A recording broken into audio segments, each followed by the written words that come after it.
भर में corona virus के बढ़ते केसों को लेकर केंद्र सरकार अब विपक्षी दलों के निशाने पर आ गई है। कई नेताओं ने देश में वैक्सीनेशन की धीमी गति और इसे कुछ लोगों तक सीमित रखने के सरकार के फैसले पर सवाल उठाया है। हालांकि ये हमले सिर्फ विपक्ष तक ही सीमित नहीं है। बीजेपी के एक नेता भी अब मोदी सरकार पर हमला बोलते नजर आ रहे हैं। राज्यसभा सांसद सुब्रमण्यम स्वामी ने प्रधानमंत्री नरेंद्र मोदी के आत्मनिर्भर भारत के आह्वान पर तंज कसते हुए कहा है कि हमें कोरोना से निपटने के लिए दूसरे देशों से वैक्सीन आयात करनी होगी। कोरोना वैक्सीन पर अपनी ही सरकार को घेरने लगे हैं स्वामी आजकल।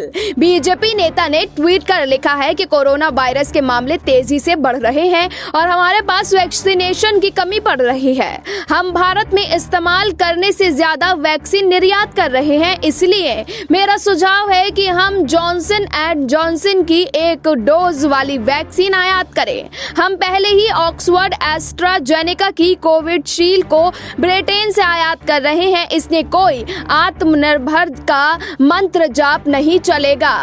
कोरोना वैक्सीन को लेकर पहले भी सुब्रमण्यम स्वामी बीजेपी सरकार पर निशाना साध चुके हैं। आपको बता दें कि ये पहली बार नहीं है जब सुब्रमण्यम स्वामी ने कोरोना वैक्सीन को लेकर मोदी सरकार पर निशाना साधा हो। कुछ दिन पहले ही उन्होंने कुछ खबरों का हवाला देते हुए कहा था कि देश में कोरोना वैक्सीन को लेकर पारदर्शिता की जरूरत है। स्वामी ने आगे कहा कि वैक्सीन लगाने के बाद अब तक देश में कई लोगों की मौत हुई है, जिसमें से ज्यादातर की मौत कोविशील्ड वैक्सीन लगवाने के बाद हुई है। इस मामले को लेकर नीति आयोग से भी रिपोर्ट मांगी गई थी, लेकिन अब तक कोई जानकारी नहीं मिली है। स्वामी ने नीति आयोग को नोटिस भेज जवाब तलब करने की अपील की थी।